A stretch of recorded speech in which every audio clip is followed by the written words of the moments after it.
अहमद साहब, ये एक पब्लिक वैलिड ऑफिस पॉइंट है कि बाकी चलें, अगर आप ये बात करते भी हैं कि सियासी मुकदमात हैं, 190 मिलियन पाउंड का जो केस है उसमें जिस तरह के हक़ाइक़ सामने आए और जिस तरह सज़ा भी सुनाई गई, उसको आप कैसे डिफेंड करेंगे और कैसे ये तवक्को करेंगे कि अदालती एक कन्विक्टेड शख्स जो है वो किसी सियासी सेटलमेंट के ज़रिए बाहर आ जाए?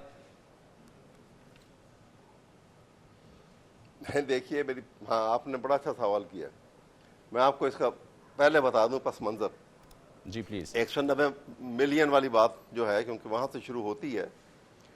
देखिए 190 मिलियन का पाउंड का जो मैटर था, यह केस इनिशियली चला था कि ये मनी लॉन्ड्रिंग पकड़ी गई है वहां पे, लेकिन जब पूरी तफ्तीश इन्वेस्टिगेशन हुई और मैटर जो है अदालत में पहुंचा तो पता लगा कि ये मनी लॉन्ड्रिंग नहीं है।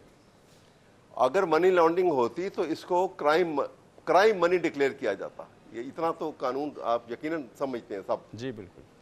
तो 190 million pound was never declared as a crime money, और क्योंकि वो क्राइम मनी नहीं था तो फिर जिसकी मलकियत था उसी का था, इसलिए इस केस की कोई हैसियत नहीं है। ये वैसे ही है जैसे नहीं अहमद साहब, केस के कुछ हक़ाइक़ मैं जानता हूँ, उसमें जो सबसे अहम नुक्ता चले मैं आपके सामने भी रख देता हूँ। अभी चूंकि इस हवाले से हम बात नहीं कर रहे थे, लेकिन जो आप बात कर रहे हैं ये एक जो नुक्ता बहुत अहम है कि आप किसी और को जुर्माने की सज़ा के तौर पर दी गई रकम आप इस तरह जो है जो पाकिस्तान की पैसे थे वो आपने सुप्रीम कोर्ट के अकाउंट में वो किसी शख्स के जो जुर्माना उसे हुआ था उसके हवाले से वहां जमा करवा दिए। तो ये बहुत सादा और साफ सी बात है कि ये गलत काम हुआ है, कानून की जो है अमलदारी को पामाल किया गया। नहीं सुने तो सही ना, यही तो मैं आपसे अर्ज में आपके सामने कर रहा हूं। अगर ये क्राइम मनी होता तो फिर ये पैसा गवर्नमेंट ऑफ पाकिस्तान को जाता, फिर वो जमा नहीं हो सकता था। क्योंकि ये क्राइम मनी डिक्लेयर नहीं हुआ तो फिर जिसका पैसा था उसी का था।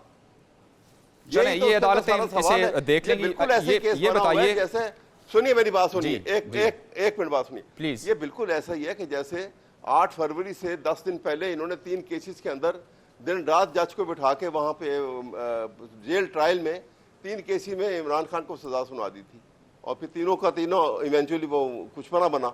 अब इसकी अपील नहीं लगा रहे हैं समात के लिए, इसलिए कि जिस दिन अपील लगेगी ये केस भी खत्म हो जाएगा। बात सिर्फ ये देखें आप, ये इतनी बात ये बड़े ये कोई रॉकेट साइंस नहीं है, सिंपल है।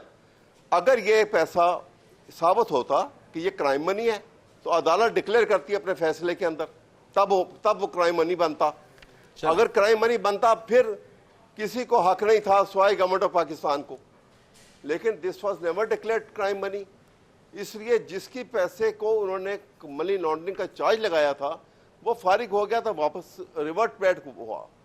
तो उसने जो है वो पैसे जमा करवाने थे सुप्रीम कोर्ट में, वो सुप्रीम कोर्ट के अकाउंट में वहां से आ गए सीधे पैसे। चलें, आप ये कह रहे हैं कि सियासी सजा आपको सुनाई गई। मैं एहतजाज की तरफ वापस आता हूँ। माजी करीब में जो आपने एहतजाज किए उसमें एक तो फुकदान नज़र आया क़यादत का, फिर एतमाद का एक दूसरे पर फुकदान नज़र आया। जैसे ही एहतजाज ख़त्म होता था हमने देखा एक दूसरे पर इल्ज़ामात भी लगे और एक दूसरे पर कदगनें भी लगाई गई। तो इस दफ़ा इस सारी सूरत हाल से बचने के लिए, चूँकि कोई एक तो शख्स लीड नहीं कर रहा, इस सारी जो केओस पैदा होता है पीटीआई का जब भी एहतजाज होता है, पार्टी के अंदर की मैं बात कर रहा हूँ, इससे बचने के लिए कोई स्ट्रैटेजी बना ली है पीटीआई ने? देखिए मैं आपको बताऊं, बात यह है कि जब कोई पॉलिटिकल पार्टी ऑपोजिशन में होती है, और ऑपोजिशन में भी एक नॉट ऑर्डिनरी वे, वरना तो ऑपोजिशन में हर पार्टी एक हुकूमत बनाती है दूसरी ऑपोजिशन में आ जाती है।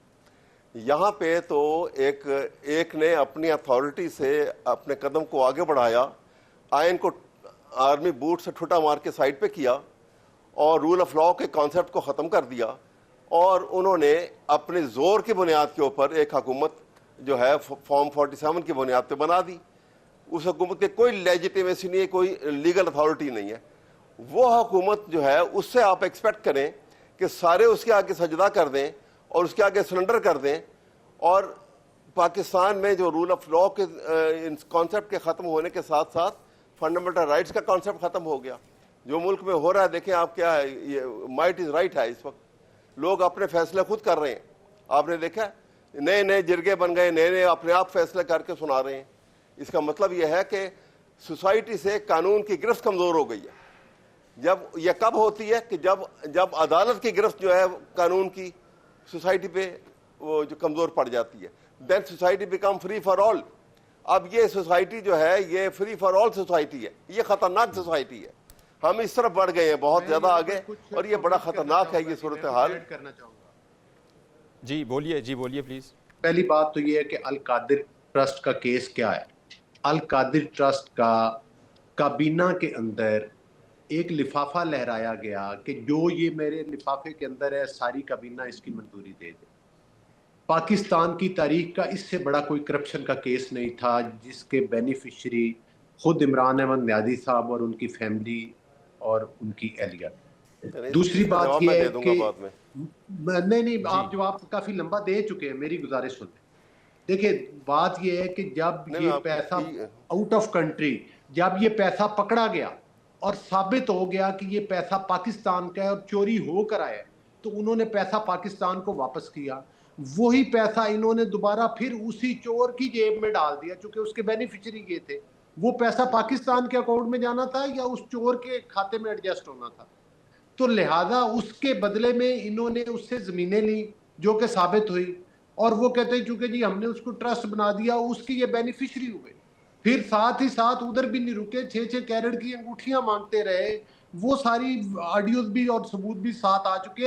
अगर चाहिए अल कादिर ट्रस्ट का केस उससे अलग है, ये तो एक ओपन एंड शट केस है। इसमें तो किसी दुनिया की कोई अदालत इनको बरी नहीं कर सकती। ये कैसे ये अदालतें फैसला करेंगी? बलोच साहब आप ये बताइए कि इन्हीं के दौरे हुकूमत के, मेरी गुजारिश सुन ले, मेरी बात, इनको काफी टाइम मिला है। इन्हीं के दौरे हुकूमत के लोग, जिसमें शेख रशीद, जिसमें फवाद चौधरी जो कि उस काबीना का हिस्सा थे, उन्होंने खुद ये बात तस्लीम की कि वो लिफाफा लहराया गया था और किसी को पढ़ाया भी नहीं गया था। और वो जनाब उस वक्त के प्राइम मिनिस्टर जो थे इमरान न्याजी साहब, उन्होंने कहा जी कि आप बस इसकी मंजूरी दे दें इस लिफाफे के अंदर जो कुछ है। तो अगर वो ओपन था तो वो सारा एजेंडे में शामिल करते आइटम और वो पढ़ाते कि उस लिफाफे में क्या था। तो वो तो इन्होंने एक डाका डाला है और रंगे हाथों पकड़े गए, इसमें तो कोई दूसरी राय नहीं है। बाकी जहां तक ये कहते हैं कि लाकानूनियत ये 9 मई के वाकयात को लाकानूनियत नहीं मानते। ये 26 तारीख को इस्लामाबाद के ऊपर हमला आवर हुए, उसको ये लाकानूनियत नहीं मानते। इन्होंने धरनों के दौरान पीटीवी पर हमले किए, असम्बली के जंगले तोड़े, उसको ये लाकानूनियत नहीं मानते। फिर जब इन्होंने इस्लामाबाद में लॉकडाउन किया था, इस्लामाबाद के ग्रीन बेल्ट्स में आग लगाई थी, उसको ये लाकानूनियत नहीं मानते। फिर जब इन लोगों ने, आपको याद होगा कि जिस वक्त इन्होंने वो उसके ऊपर टीएलपी को सामने गोलियां मारी थी और उस पर पाबंदी लगा दी कि ये एक दहशतगर्द तंजीम है, उसको भी ये लाकानूनियत नहीं मानते। तो इनकी कोई एक मिसाल नहीं है, इनकी तो हजारों सैकड़ों मिसालें हैं भाई। ये कोई पुरअमन एहतजाज नहीं करते, ये एक इंतहा और इनकी पार्टी अभी बलोच साहब नून लीग आपकी पार्टी ये कह रही है कि ये जो एहतजाज अभी करने जा रहे हैं, ये एहतजाज शुरू होने से पहले ही फ्लॉप भी हो गया है। एक तो ये किस तनाजुर में आप कह रहे हैं, किस बुनियाद पे आप कह रहे हैं? दूसरा, कहीं ओवर कॉन्फिडेंट तो नहीं हो गई गवर्नमेंट भी? नहीं, बिल्कुल ओवर कॉन्फिडेंट नहीं हो गई। जाहिर है कि जब भी कोई तहरीक चलती है तो उस तहरीक की कोई ना कोई ऑन ग्राउंड आपको एक्टिविटी नजर आती है। हम भी अपने सियासी हलकों में बैठे हुए हैं, हमें तो कहीं पर कोई एहतजाज या कोई तहरीक का कोई चीज नजर है। और लोग समझ रहे हैं कि अपने बच्चों को कहते हैं एहतजाज में शामिल ना हो, लोगों के बच्चों को 9 मई जैसे वाकयात करवा के जो है वो मतलब जेलों में भिजवा देते हैं, दहशतगर्दी के केस उनके ऊपर बनवा देते हैं।